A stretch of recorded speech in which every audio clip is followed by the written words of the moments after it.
Welcome to the Generational Gamer. Hello, welcome, J Prime here, and I just wanted to show you what came today. Now, typically, I buy my games from a place in Eldersburg, Maryland. The owner is Joe, the name of the place is Play Raven. The place is great, but sometimes they don't have everything I'm looking for. In that case, I go to eBay, and eBay, trust no one. So, first thing I do is check to make sure my games are legitimate. So, that being said, let's take a look here.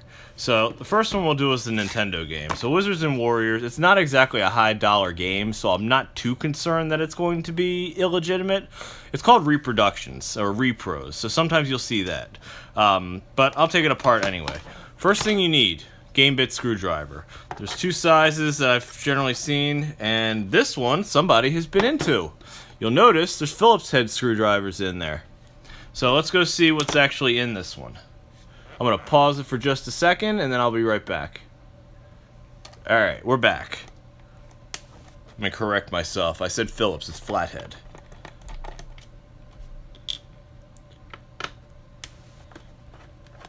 Now, some of these old NES games, I've seen these screws before, so I'm not really too concerned. And again, it's not a high dollar game, so that's another reason I'm not particularly concerned. It's the worst thing that's going to happen. So, with these old Nintendo games, sometimes there's 5 screws, and sometimes there's no clips up here, and it's just completely flat. It's for the older ones. Anyway, so just slide it out, and this is exactly what I expect an NES board to look like. So, up at the top, it says NES, and each chip says NES, so I'm really not concerned. Now it says Sanyo, but everything else says NES. The board stamped NES, so the repro boards, usually if you've seen one, you'll know exactly what you're looking for. So I'm pretty happy that this is what it is. There's some crap over here, so we're gonna just clean that off with the eraser ever so slightly. Just try to make it a little bit shinier. And then after that, we're gonna go do we're gonna do the same. We're gonna clean it off again, but we're gonna use a 1-up pad. There we go. So it's more evenly shined. Clean this off. All right.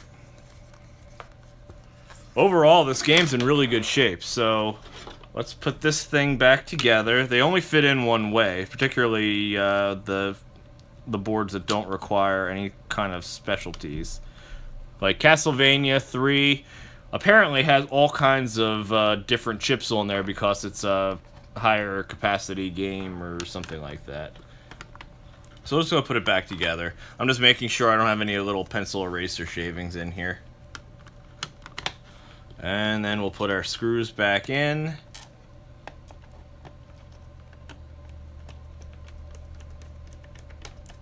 Don't over tighten them. You will strip these things. That's why I stopped using an electric screwdriver. I only did it once, but it was enough for me not to want to do it again. So to fix it, you just put a little CA glue in there, let it dry, and call it a day.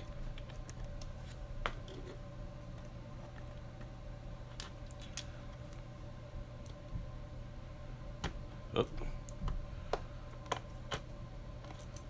I am really off on a wrong angle. I'm going to pause it. Alright, screws are back in.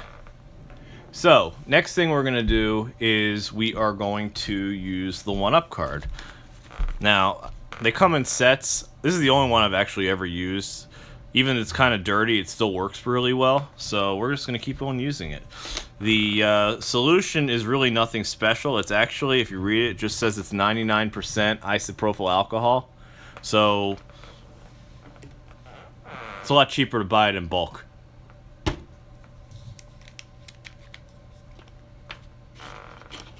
So we'll just put some on the fluid side. And then clean the contacts real well.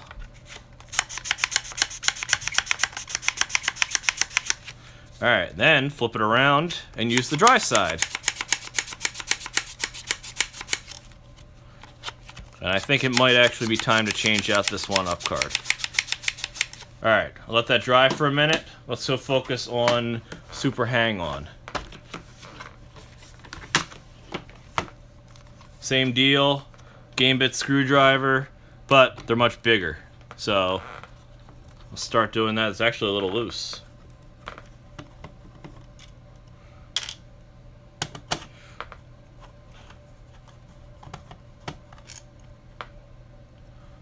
Alright, Genesis case, there's really not a whole lot to it. It just comes right off. And they all pretty much look the same. One caveat, towards the end of the Genesis's life cycle, Majesco was producing their old games. They're in the cardboard boxes and cheaper. My Castlevania Bloodlines is like that. But the rest of them look pretty much the same. Also, another caveat with the Majesco games, unless there's a need for a circuit, there's no copper. So you can see right here, so there's a line going to that one, and that one, and that one, but nothing over here. So these would have actually been blank on a Majesco PCB. But this says Sega, and I'm really not too concerned about this one. I think it's good. So we'll just do the same clean. It looks pretty clean already, but as a rule, I don't put anything into my 30-year-old consoles unless I have run it through a 1-up card. Because I finally got my NES and Genesis working the way I want it to, and I want to keep it that way. So, again, you just cover it up. There's really not a whole lot with the Genesis games. Put the 2 screws back in, and call it a day. I'm going to pause for a moment, and I'll be right back. Alright, the Genesis game is back together. All in all, given the age of this, I think this was a launch game. See the copyright date. Yeah, 1989. This was like a launch game. And all in all, this thing's in immaculate shape. I can't believe it is in this decent a shape. And I didn't even pay that much for it. So, it still says made in Japan, because that's what they were back then. We'll just do a quick clean, because it actually does look really good.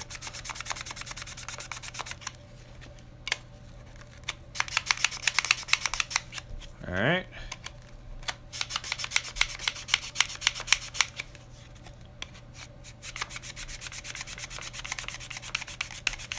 Alright, so moving on to the Genesis and the original Nintendo.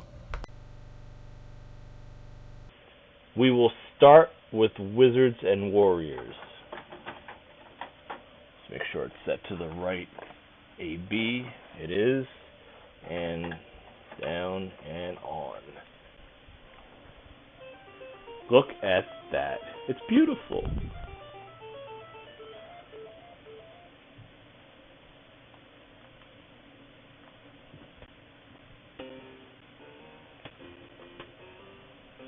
Yep, plays just like I remember. Oop. I played just like I remember this game. Oop, it's got a spider. Got another spider.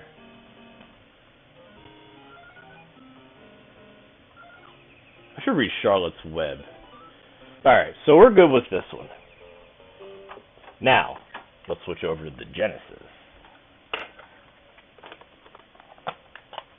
And again, I have full confidence that this game is going to work.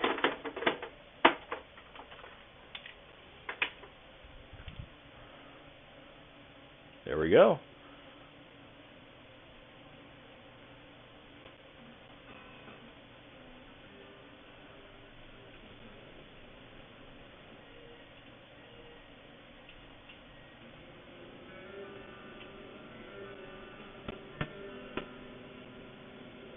Oop.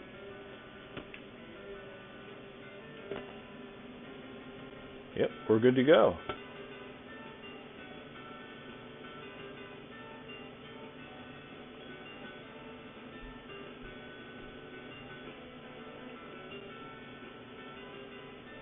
Myself in 1989 would have been blown away by these graphics.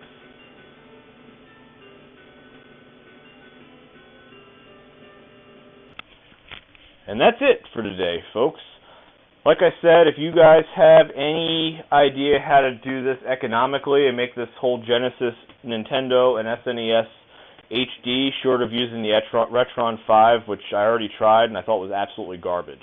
I really don't want an emulation-based system, although I am considering a Retro Freak. There's a new one coming out in the near future. But anyway, I hope you all liked the video. I hope you found something useful besides just watching me play games. I do check every game that I get as soon as I get it, just to verify that it is one of two things. Two things. One, legitimate, because I don't want a repro, and two, that it is not covered in crap. So, if you like what you see, please hit like. If you want to comment, I would look forward to reading your information that you post. Thank you, and have a good day.